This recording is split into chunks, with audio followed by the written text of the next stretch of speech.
Olá pessoal, tudo bem com vocês? Para quem é novo aqui no canal, meu nome é Juliana Moreira, sou professora de Língua Portuguesa e Redação e hoje eu tô aqui nesse vídeo para a gente conversar sobre algo que vocês me pedem muito. Aqui no canal a gente já tem indicações de séries, filmes e documentários que trabalham com temáticas que possam ser interessantes para reflexão em relação a possíveis temas do Enem.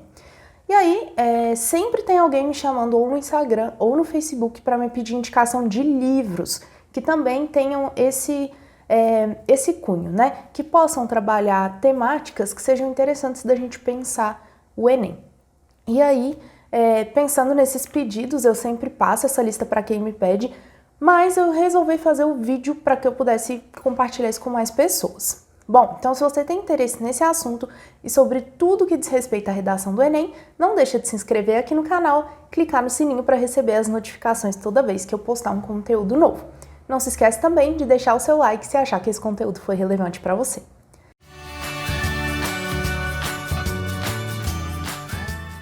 Bom, pessoal, o primeiro livro que eu vou trazer para vocês é esse livrinho aqui, vou deixar ele focar.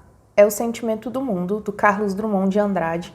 É um livrinho bem pequenininho, reúne 28 poemas desse autor, publicado pela Companhia das Letras, nessa coleção menorzinha que eles chamam de Companhia de Bolso, justamente pelo tamanho, né? É fácil da gente carregar. E esse livro, ele é diferente, ele é especial em relação aos outros livros que o Drummond publicou e eu vou explicar por quê. Essa aqui é a terceira publicação dele, aconteceu em 1940 e os poemas que compõem esse livro foram escritos entre 1935 e 1940, ou seja, um momento em que o mundo vivia o pós-Primeira Guerra Mundial e se preparava aí para uma Segunda Guerra Mundial. Se preparava no sentido de que sentia as tensões e percebia que viria um segundo conflito. Bom, o Drummond ele tem uma característica que é de focar os textos, os poemas dele na terra natal. Ele é de Itabira, em Minas Gerais, de falar sobre a infância, de falar sobre a família. E nesse aqui ele traz um caráter um pouquinho diferente, que ele começa a escrever uma poesia um pouco mais social, no sentido de que ele começa a voltar o olhar dele para os outros. E isso faz com que o livro discuta algumas temáticas sociais bem relevantes para a gente poder tratar quando pensa numa prova como o Enem, que é justamente a prova que vai pedir na redação temáticas que sejam sociais. Bom, é válido lembrar que quando esse livro foi escrito, a gente tinha um histórico aí, como eu já disse, do pós-Primeira Guerra, mas não só isso, de uma ascensão dos regimes totalitários, como o regime do Hitler, do Mussolini e o Getúlio Vargas aqui no Brasil. Então era um momento em que essas questões políticas internacionais e nacionais, elas estavam muito tensas. E foi isso que fez com que o poeta destinasse algumas produções dele para esse viés, ou para esse cunho mais social, tá? E por que eu digo isso? Porque nos poemas que ele vai trazer esse aspecto, ele cita essa tensão, ou esse momento de desesperança frente ao desconhecido, né? A essas tensões que a gente ainda não sabe o que vão ser. Desesperança e esperança, ele trabalha com as duas coisas. Por mais que agora ele escreva uma temática um pouco mais social, ele também ele continua escrevendo daquela forma individualizada, bem particular dele, falando de si enquanto eu lírico, falando da infância em Itabira, falando da terra natal dele, mas com o acréscimo, né, desses aspectos. E aí, o que acontece é que ele se volta, então, para assuntos que são menos pessoais, particulares, e passam a ser mais universais. E por isso que eu gosto tanto desse livro e acho que ele é de uma leitura muito, muito importante para nós. Ele já foi selecionado por diversos vestibulares, inclusive essa edição que eu tenho aqui foi uma edição que eu comprei, se não me engano, para o vestibular de 2011 da FUVEST. Então era lá na época que eu estava fazendo meu vestibular ainda, e a FUVEST cobrou esse livro e eu li para fazer a prova. Então, desde então, eu tive um contato maior com essa obra e eu percebi que não só me ajudou porque era leitura obrigatória para a prova, mas também me ajudou porque constrói um repertório social quando a gente pensa de forma crítica a respeito disso que o Drummond escreve. E, para além disso tudo, é uma leitura muito prazerosa. Drummond é um excelente autor, consagrado na nossa literatura, então é importante que vocês conheçam e creio que vocês vão gostar, porque é uma leitura tranquila, são poemas curtos e não são difíceis de entender, então é bem tranquilo. Eu separei um aqui bem pequenininho, chamado Congresso Internacional do Medo, que está dentro do livro aqui, ó, vou até mostrar para vocês. E aí, pessoal, vou dizer uma coisa, não tenham medo de escrever no livro de vocês. Essas anotações aqui são ainda da minha época de pré-vestibular, mas até hoje eu continuo fazendo isso com meus livros, porque eu acredito que torna a leitura mais eficiente. Então, claro, eu tenho cuidado, eu amo muito os meus livros, mas eu não tenho problema nenhum em consumi-los no sentido de usar as páginas, os espaços em branco, escrever, colocar o que eu penso, aquilo que eu consegui relacionar de alguma forma. Então, meus livros são sempre assim, todos escritos e, enfim, não tenham medo, isso ajuda muito a gente na hora de fazer esse tipo de análise, né? E aí, eu vou ler aqui pra vocês, é bem pequenininho o poema, e queria que vocês pensassem que esse poema foi escrito entre 1935 e 1940, mas é um poema que poderia ter sido escrito amanhã, e aí ele ainda faria sentido, e vocês vão entender o que eu tô dizendo. Ele diz assim: provisoriamente não cantaremos o amor, que se refugiou mais abaixo dos subterrâneos. Cantaremos o medo, que esteriliza os abraços. Não cantaremos o ódio, porque esse não existe. Existe apenas o medo, nosso pai e nosso companheiro. O medo grande dos sertões, dos mares, dos desertos, o medo dos soldados, o medo das mães, o medo das igrejas. Cantaremos o medo dos ditadores, o medo dos democratas. Cantaremos o medo da morte e o medo de depois da morte. Depois morreremos de medo. E sobre nossos túmulos nascerão flores amarelas e medrosas. Então, como o próprio título do poema já anuncia para nós, né? Congresso Internacional do Medo é o título. A gente vai ter aqui a representação desse sentimento que aflorava exatamente nesse momento entre guerras e ascensão de regimes totalitários, que era do medo de uma falta de perspectiva, né? Eu tenho medo dos ditadores e tenho medo dos democratas. Então não se vê muito bem uma esperança ou onde eu posso mirar para que eu veja as coisas acontecendo de outra forma. O medo aqui ele vai funcionar como grande dominador da sociedade, né? Ele consegue mostrar isso para nós, enquanto que os outros sentimentos, perto do medo, eles são insignificantes. E se a gente for pensar, hoje esse poema ainda se faz muito atual, mas eu não vou me delongar na análise dele, porque não é o objetivo aqui do vídeo. O vídeo é só mesmo para deixar vocês com um gostinho e fazer a indicação. Então, fica aí. O Sentimento do Mundo, do Drummond, vocês conseguem encontrar, inclusive, versões online gratuitas e conseguem ler, tá?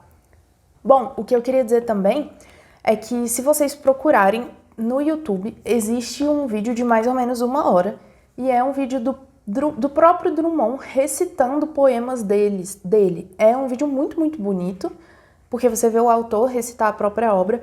E não são todos os poemas do Sentimento do Mundo, ele tá misturado ali, tem de vários livros, mas é muito, muito, muito bonito. Então, se vocês não quiserem ler, vão lá ouvir, também é uma forma de compartilhar essa poesia, tá bom? Fica aí a dica. O próximo livro é um livro de contos de uma escritora brasileira chamada Conceição Evaristo. Vocês vão me ver falar muito dela aqui, porque eu gosto pra caramba dessa mulher. Eu acho ela incrível, eu tenho uma admiração muito, muito grande por ela, pela literatura dela. Eu trouxe esse primeiro livro aqui, que é um livro de contos também muito curtinho, ó, acho que vocês vão conseguir ver por aí. São só 15 contos e todos eles bem curtos, então é uma leitura fácil, no sentido da forma como ela é escrita, não é desafiadora, assim, não é incompreensível, ao contrário, é bastante simples de ser entendido. E, por outro lado, é bastante pesado no sentido sensível mesmo. Ela é muito, muito sensível para fazer a narrativa que ela faz, que é uma narrativa que vai trazer para nós debates sobre exclusão social, sobre racismo, sobre machismo, sobre a pobreza. E aí a gente consegue, a partir desses contos que são muito pequenos, muito bonitos, muito sensíveis, pensar sobre todas essas questões. Então, vou deixar aqui para vocês. Esse eu não sei se vocês encontram online, é mais novo, mas procurem que com certeza pelo menos um conto ou outro vocês vão encontrar. Esse aqui foi lançado em 2015, e aí se a gente quiser pensar em tudo que diz respeito à violência urbana, fora essas questões sociais, também a gente vai encontrar aqui dentro desse livro, de uma forma bastante poética. Bom, eu preparei aqui só um parágrafo para vocês terem mais ou menos ideia de como que essa narrativa acontece, e eu vou ler para vocês. Eu me lembrava também de algumas histórias da infância de minha mãe. Ela havia nascido em um lugar perdido no interior de Minas. Ali, as crianças andavam nuas até bem grandinhas. As meninas, assim que os seios começavam a brotar, ganhavam roupas antes dos meninos. Às vezes, as histórias da infância da minha mãe confundiam-se com as da minha própria infância. Lembro-me que muitas vezes, quando a mãe cozinhava, da panela subia cheiro algum. Era como se cozinhasse ali apenas o nosso desesperado desejo de alimento. Então, percebam, aqui já é uma relação direta com a pobreza, com a fome, com a situação dessa família que vai ser narrada nesse conto.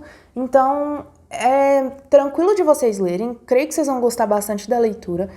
É de uma autora maravilhosa. Os poemas têm muita qualidade literária, além de trazerem essas temáticas, na verdade, que a gente pode se valer delas, não que isso daqui vai ter um roteiro para o que a gente vai fazer na redação, mas a gente pode se valer delas para usar o nosso pensamento crítico a respeito do que está sendo discutido aqui dentro, e aí sim, esse livro se torna uma referência. Pessoal, o nosso terceiro livro, tá aí para vocês verem a capa bem bonita, é também um livro da Conceição Evaristo. Então, vocês percebam como eu tenho mesmo um apreço muito grande pela obra dessa mulher, e por ela também, enquanto escritora, enquanto pessoa. Depois vale a pena vocês pesquisarem um pouquinho. E esse aqui, diferente do Olhos d'Água, que eu acabei de mostrar para vocês, que é um livro de contos, né, e ele vem dividido. Esse livro aqui, ele já é um romance memorialista. Então, são memórias narradas aqui e que vão contar pra gente o seguinte. Basicamente, a gente vai ter uma narrativa de uma menina, uma garota, que é a protagonista do livro. Ela passeia por becos da favela, de uma favela onde ela mora, e é uma favela em que as pessoas estão sendo retiradas de lá, então tá tendo uma desocupação.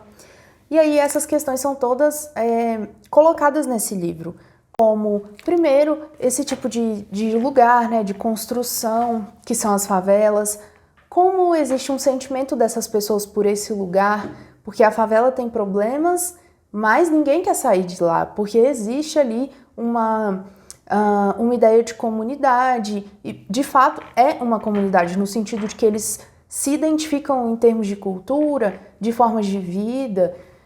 Então ela não é ideal, ok, faltam muitas coisas ali, isso não significa que as pessoas gostariam de sair dali, a gente precisa saber lidar com isso, porque na verdade faz bastante sentido até. Bom, essa é uma questão. Outra questão, vai trabalhar com essa ideia de que as pessoas que moram em favelas, por exemplo, elas são vistas como pessoas sem subjetividade, né? Simplesmente é um tanto de gente que se aglomerou ali e agora a gente precisa desse lugar, a gente vai tirar essas pessoas aí por qualquer dinheiro, que no caso é bem pouco dinheiro, e aí elas se viram para lá para construir a vida delas ali de novo. Só que não, né? Uma comunidade que mora ali são pessoas com suas subjetividades, que estão construindo suas vidas integradas e que simplesmente não faz sentido com que a gente retire essas pessoas dali como se nada disso acontecesse. É mais do que a casa que elas têm ali, e esse livro consegue mostrar isso muito bem. Bom, a partir da Maria Nova, que é a personagem desse livro, a gente tem um narrador onisciente também que vai trazer muitas informações para nós, mas basicamente a partir da Maria Nova, essa personagem, a gente vai conhecer os sonhos dessas pessoas que vivem lá, as dificuldades, as lutas, o que elas querem, e nesse contexto, né, de uma favela que está sofrendo uma desocupação. Então é um livro um pouquinho mais extenso, que eu vou mostrar para vocês, do que o Olhos d'Água, mas vale muito a pena, é muito tranquila a leitura, então vocês conseguem ler sem grandes dificuldades, tá? Quando não é, eu falo, eu não ligo não, eu aviso vocês, mas esse é bem tranquilo de ser lido, então vale muito a pena também. Bom, eu tô tentando, pessoal, fazer aqui só uma apresentação dos livros para que vocês fiquem com um gostinho assim e pensem com o que vocês se identificam. Eu já coloquei um vídeo aqui no canal em que eu explico como construir o repertório sociocultural e eu explico que essa construção do repertório ela é subjetiva, ela é de cada um. Então, você não tem que ter as mesmas referências do seu colega, porque você gosta de coisas diferentes e conhece coisas diferentes e tá tudo bem ser assim. Por isso que eu tô fazendo uma apresentação, porque eu imagino que alguns vão gostar de um, outros vão gostar de outro. E aí, a ideia não é que você leia tudo que eu vou apresentar aqui, mas é que você se encante por alguma coisa, que um dos livros tenha um estalo e fala, nossa, caramba, isso parece legal, eu vou pesquisar mais sobre esse livro ou sobre esse autor, quero conhecer melhor essa história. Então, não é nenhuma análise literária, nem é para vocês usarem o que eu tô falando aqui na redação, porque eu já falei 1000 vezes que repertório sociocultural a gente constrói e é o nosso conhecimento, mas é para que instigue vocês a construírem esse repertório baseado em livros que eu conheço, que eu gosto, que eu atesto a qualidade literária e que eu sei que trabalham com temáticas que são muito úteis para essa reflexão. Pessoal, o próximo livro que eu vou trazer aqui é O Cortiço. Talvez a maioria de vocês já conhece, porque ele é muito trabalhado nas escolas, já que ele é um clássico da nossa literatura do século XIX, lá do naturalismo. Então, provavelmente vocês já tiveram contato com ele na escola, mas se não, eu vou fazer essa apresentação aqui para vocês, e se já tiveram e não olharam com muito interesse para o livro, deem uma segunda chance. Então, pessoal, esse livro aqui é escrito pelo Aloysio Azevedo em 1890, e ele basicamente vai fazer um retrato do Brasil do século XIX. E aí vocês podem pensar, Juliana, você tá de sacanagem? Quer que eu leia um livro que foi escrito em 1890? Quero! Porque, ó, eu vou dizer o seguinte, apesar dele ter sido escrito em 1890, e a gente tender a imaginar que se o livro foi escrito há tanto tempo assim, a leitura dele é um pouco mais truncada, é um pouco mais difícil, isso não acontece com o Cortiço. A leitura dele é bem tranquila mesmo. E ele não é um livro grande, ó, ele é um livro bem pequeno. Essa edição que eu tenho várias edições desse livro justamente por ser um clássico, mas essa aqui em especial nem é a que eu mais gosto, mas ela era a que estava mais fácil para pegar, para mostrar para vocês. Mas tem ainda, além do texto, um complemento de leitura aqui atrás. Então, isso tudo aqui tem as duas coisas. Então, é um livro curto. É um livro que está em domínio público, então vocês encontram de forma gratuita na internet. É bem fácil, não tem desculpa para não ler esse. E é o seguinte, como eu disse para vocês que ele é um representante do naturalismo, né? O que eu quero dizer para vocês é que ele se aproxima muito de um relato fiel do que era a realidade brasileira no século XIX. E nesse momento a gente tem uma crença de que o homem é determinado pelo meio em que ele vive. E essa narrativa, que acontece majoritariamente em Um Cortiço, e por isso o nome, nós vamos ver exatamente esse processo acontecendo. O homem como fruto do meio em que ele vive. E aí a gente tem isso para pensar, para colocar em debate. A gente tem a ideia do cortiço, né, que são aglomerações aí que são distantes de uma burguesia, que não morariam em um cortiço ou que evitariam isso. Um personagem especial que mora em um sobrado, ele não mora no cortiço e ele explora pessoas que moram ali porque trabalham para ele. Essas questões de relações sociais, de violência, de moradia, habitação, déficit habitacional, tudo isso e o próprio naturalismo, o determinismo, podem ser discutidos com uma boa leitura desse livro. E como ela é bem tranquila, então eu vou deixar aqui como indicação para vocês. É bem gostosinho ler esse livro, vale a pena. Eu li no meu ensino médio, depois eu li de novo lá na faculdade, mas é uma leitura muito tranquila, tá? Pessoal, esse é o 5º livro que eu vou trazer para vocês hoje, e o primeiro que não é de um autor brasileiro. É de uma autora chamada Chimamanda Adichie, ela é nigeriana. Então eu trouxe para a gente poder pegar essa outra vertente também. Não necessariamente vocês precisam ler literatura brasileira, é claro que é importante, mas tem outras literaturas de muita qualidade como essa aqui. E aí eu resolvi trazer para vocês, para a gente ter essa opção também e vocês conhecerem um pouquinho. A Chimamanda, como eu disse pra vocês, ela é nigeriana, mas apesar disso, ela mora muito tempo nos Estados Unidos. E ela, aliás, eu não sei se ela mora ainda, mas ela morou muito tempo nos Estados Unidos e ela escreve em inglês. Então, existe uma tradução para o português. No caso, aqui é da Companhia das Letras. Esse eu não sei se vocês encontram disponível online gratuitamente, mas tem o e-book dele, que sai num preço mais em conta. E aí é o seguinte, por que que a Chimamanda ela ficou, digamos assim, mais conhecida? O que acontece é que ela é de uma ideia que a história ela não pode ser contada por um lado só. E pensando que ela vem, né, que ela é de um país que foi colonizado, assim como a gente, então a Nigéria é um país colonizado, assim como o Brasil foi um país colonizado, ela acredita que a narrativa sobre um povo, sobre uma nação, um país, não pode acontecer só com uma fonte. Isso seria muito prejudicial para todo mundo. Então a história do Brasil, ela não pode ser a história narrada pelos portugueses apenas. Esse tem que ser um ponto de vista ou uma vertente dessa história. Mas existe uma outra história que precisa ser contada e nesse caso ela está falando da história dos colonizados, que não são ouvidos, né? Então a história do Brasil sem ser contada pelos portugueses. O que é a história do Brasil? E aí ela tá se preocupando, né, nesse momento, prioritariamente com a história da Nigéria. Bom, ela traz essa ideia porque ela vai dizer que um julgamento, quando ele é feito baseado só em uma versão, ele é muito prejudicial para todo mundo. E faz 100% de sentido isso que ela fala.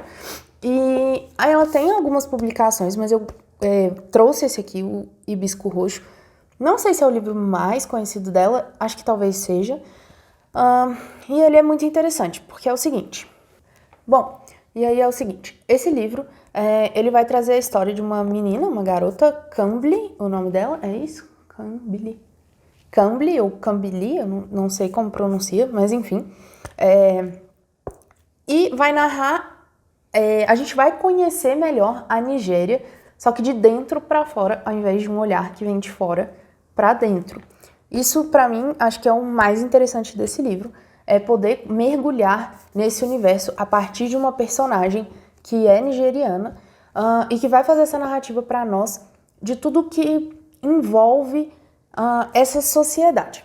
Veja bem, ela não é de uma família pobre, ao contrário, mas ela é de uma família cuja mãe não tem voz ativa, ela é bastante submissa, e o pai, apesar de ter um bom dinheiro, ele não é uma pessoa compreensiva, ele tem uma questão com a religião, e aí é bastante bom pra gente pensar sobre essas questões de religião, de uma mulher submissa, de uma visão de alguém que está em um país colonizado a partir da pessoa que está lá dentro e não de um olhar do estrangeiro, pra gente pensar essas questões da colonização, o que a gente aprendeu a entender que era certo e que era o correto e como que isso veio dos nossos colonizadores e não exatamente do nosso povo. Tem um debate que a gente pode fazer bastante interessante sobre essas questões.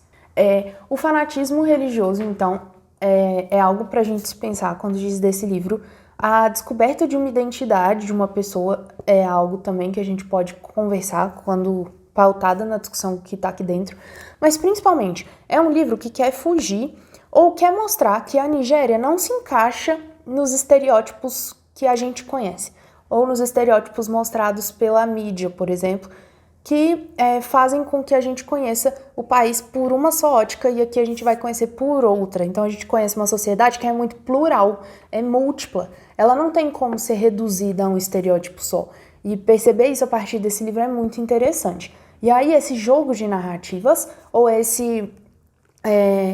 essa competição, né, por uma narrativa que seja verdadeira, também é muito boa de ser percebida aqui dentro. Vale muito a pena ler o livro. É um livro também não é difícil a leitura, é tranquilo de ler. A Chimamanda é uma autora muito prestigiada atualmente e não por qualquer motivo, não à toa. O livro tem muita qualidade, então eu vou deixar indicada a leitura aqui para vocês. Pessoal, o 6º livro que eu vou trazer para vocês, a gente volta para a literatura brasileira para eu apresentar a Maria Valéria Rezende. É uma escritora contemporânea, que significa que ela está escrevendo agora. Esse livro aqui é de 2005, mas ela tem publicações mais recentes, se vocês quiserem procurar depois. Eu trouxe esse porque eu acho que as discussões que estão contidas aqui, ou que a gente pode retirar a partir dessa leitura, são muito plurais, muito diversas e bastante produtivas. Então, eu escolhi esse que chama O Voo da Guará Vermelha, em detrimento de vários outros que a Maria Valéria tem. Esse livro aqui, vocês encontram, acho que usado, bem baratinho. Eu paguei R$10 nesse aqui, comprei num sebo. Ou vocês encontram eu não sei se esse texto está disponível online de forma gratuita, mas vale a pena dar uma olhadinha. Bem, esse livro, ele é basicamente um retrato contemporâneo da miséria. A gente vai ter como os personagens principais o Rosálio, que é um pedreiro, que vai para a cidade grande trabalhar sem saber ler e escrever, ele é analfabeto, então ele vive em subempregos, vive sendo explorado.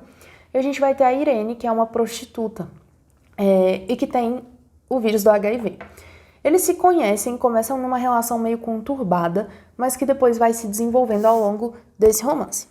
Veja só, a gente consegue discutir a partir dessa situação dos dois, de um pedreiro analfabeto que vem do norte para poder trabalhar na cidade grande, em busca de uma vida melhor, e que não tem nada, não consegue construir nada para ele, porque ele vive nessa situação de subemprego, e a relação de uma prostituta, de uma mulher que é obrigada a se prostituir, porque ela não tem outra forma de conseguir dinheiro para se alimentar, para mandar para a mãe e a filha dela, que tem HIV, essa outra discussão importante também, que está dentro do livro.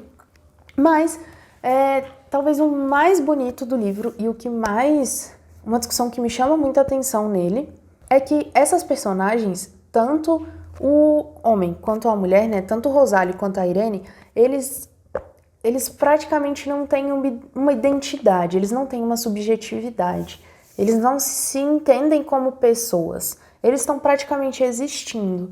E aí eles vão construindo essa subjetividade a partir da literatura, porque o Rosálio, apesar de analfabeto, ele é um ótimo contador de histórias. E, para além disso, ele tem uma caixa que ele ganhou como herança com diversos livros, tipo Dom Quixote, do Miguel de Cervantes, o livro das Mil e Uma Noites. Então, a partir dessa contação de histórias, eles vão se construindo enquanto sujeito. E aí talvez a gente possa falar de um poder humanizador da literatura. Então, além dessa questão de desigualdade social, de miséria, de subemprego, de prostituição, de doença sexualmente transmissível, de perspectivas para pessoas que estão em uma situação de vulnerabilidade, de saúde pública, a gente tem também essa discussão sobre o poder ou uma das vertentes da literatura, que seria o seu papel humanizador. Vale a pena, é muito gostosa a leitura desse livro. É um livro muito bonito. Eu chorei lendo o livro. Não sou de chorar lendo livro, muito difícil acontecer, e esse eu chorei. É bem, bem bonito e bem, bem tranquila a leitura. Então, recomendo mesmo. Pessoal, o 7º e 8º livros que eu trouxe aqui para vocês não são mais livros que dizem respeito à literatura, não são livros literários, mas são livros que têm conteúdos relevantes para vocês pensarem para a redação. O primeiro é um livro do Bauman, e aí eu sei que o Bauman é super utilizado na redação do Enem, mas as pessoas não leem, e eu recomendo muito que vocês leiam, porque o Bauman, ele ficou conhecido por escrever para leigos. O que significa? Por escrever para pessoas que não são especialistas naquilo que ele está dizendo. Então, isso faz com que a leitura dele seja muito tranquila, bem facinha mesmo. Esse livro aqui, ó, é bem pequenininho, vou mostrar para vocês. Chama Confiança e Medo na Cidade. E é um dos muitos títulos que o Bauman tem. Só nessa coleção, acho que ele tem 18 obras publicadas. Eu tenho outros aqui, mas eu trouxe esse aqui porque ele faz uma discussão com uma temática bem diferente, assim, do que a gente está acostumado. A gente vê o Bauman, né, na teoria dele aí da modernidade líquida, e aqui ele vai fazer uma espécie de análise, ele vai fazer uma análise da arquitetura das cidades, de como essas cidades, essas grandes cidades que a gente vive hoje, ou que a gente vê, elas foram se construindo, elas foram se moldando, elas foram sendo pensadas para serem uma fortaleza, uma espécie de espaço que está sempre na defensiva. Porque a gente, como uma sociedade líquida, vive com o medo do outro. a gente não consegue estabelecer confiança entre as pessoas. Isso fez com que a gente construísse uma cidade que, por exemplo, tem cada vez mais portarias antes de você conseguir entrar em determinado lugar, ou que os muros são cada vez mais altos, que os condomínios fechados são cada vez mais preferíveis às pessoas que têm acesso a isso. Então, como que a gente foi construindo uma arquitetura ou uma forma de se pensar a cidade que está muito ligada ao medo que a gente tem do outro? E aí pensar, tanto a arquitetura da cidade é importante para o Enem, quanto pensar essa ideia do medo do outro, porque ele vem da principal teoria do Bauman, que vai ligar todas as obras que ele tem, que é a da modernidade líquida, que é de a gente não conseguir estabelecer uma relação de confiança com aquele que é diferente para nós. E aí esse livro vai tratar um pouquinho disso. Vale a pena, leitura fácil, vocês usam Bauman, se usa tem que ler, porque não dá pra gente usar, porque viu uma citação por aí. Então, leiam, procurem, tem gratuito na internet, Confiança e Medo na Cidade. Se não quiserem esse, ele tem outros, Amor Líquido, tem um que se chama Modernidade Líquida, A Arte da Vida é dele também, Tempos Líquidos, Vida Líquida, em todos esses ele vai partir de lugares diferentes, mas para chegar numa mesma conclusão ou no mesmo lugar, que é o lugar da modernidade líquida e dessa falta de concretude para se estabelecer relações. Nesse caso, ele vai falar das relações de confiança e como que isso afeta a nossa vida, inclusive na arquitetura das cidades. Para a gente fechar o oitavo livro, a oitava dica é esse aqui. É um livrinho bem tranquilo. Chama Entendendo Filosofia, um guia ilustrado. É do Dave Robson e da Judy Grooves. Vocês encontram, acho que ele foi lançado pela editora Leia e ele tem outras edições, outras vertentes. Tem assim, ó, esse é Entendendo Filosofia, tem Entendendo Foucault, Entendendo Aristóteles. Mas para vocês que querem ter uma visão geral da filosofia e discussões que podem ser muito úteis para a gente na hora da redação, esse livro aqui ajuda bastante. Tem aquele livro amarelinho que vocês já devem ter visto, que se chama O Livro da Filosofia. Eu até tenho ele aqui, já mostrei ele em algum vídeo, mas ele é bem caro, enquanto esse aqui é bem mais barato. E em termos de panorama, que é o que os dois fazem, né? Ou seja, eles passeiam de forma cronológica pela história da filosofia, eles são a mesma coisa. Então eu não indico que vocês comprem aquele amarelo se vocês podem comprar esse aqui. Ele é ilustrado, ele é bem legal, assim, porque a gente consegue, a partir de leituras muito curtas, entender mais ou menos qual é o centro da teoria de cada filósofo. E ele tem desenhos muito legais, tá vendo? Então, a gente consegue fazer essa relação de forma bem bacana e vocês podem estudar só aquilo que é do interesse de vocês ou que chama mais a atenção de vocês. Não precisam passear pelo livro todo. Ele traz um índice aqui, ó, no final do livro que vai por autor. Então você consegue filtrar exatamente o que você gostaria de estudar, quem você gostaria de conhecer um pouquinho mais. E claro, se você usa Platão no Enem, você tem que saber por que você está usando. Se você usar Aristóteles, é a mesma coisa. Você tem que conhecer minimamente a teoria desses caras para poder usar com propriedade na sua redação. Então, essa aqui, claro que isso aqui não é um estudo aprofundado da obra de cada um deles, mas é um começo para você conhecer e entender essas teorias, principalmente onde elas se localizam. Então, traçar esse panorama, ter essa cronologia, ajuda muito a gente a entender como a filosofia funciona e como que a gente chegou em algumas teorias que a gente tem hoje. Bom, eu espero que tenha sido produtivo para vocês. Como eu disse aqui, a ideia não é vocês copiarem o que eu estou falando aqui na redação, nem vocês saírem por aí procurando citações que tenham relação com esses livros, mas instigar vocês ao prazer da leitura, a olhar alguma coisa aqui que eu falei, isso aqui parece legal, realmente eu vou procurar, vou atrás, porque além de ajudar a gente na redação, a literatura, ela, pelo menos para mim, assim, ela faz diferença na minha vida como um todo. Então, é um momento para mim de muito prazeroso quando eu posso ler algum livro, quando eu tenho esse tempo de parar um pouquinho e ler alguma coisa. Não é só em função de adquirir ou acumular repertório sociocultural, não é isso, mas é uma questão de prazer mesmo que eu sinto com aquele momento e com toda a transformação que a literatura pode trazer. Então, se liguem aí para ver se algum livro chamou atenção. Se vocês têm dicas de outros livros também, deixem aqui nos comentários para mim, que aí eu posso ler ou, se eu já li, depois trazer como dica para outros alunos para que a gente possa compartilhar esse conhecimento. Se ficou alguma dúvida, se vocês querem mais vídeos sobre esses, se tem mais indicações, deixem aqui nos comentários também, eu tô sempre respondendo vocês. E por hoje é isso, a gente se encontra no próximo vídeo. Um abraço e até lá!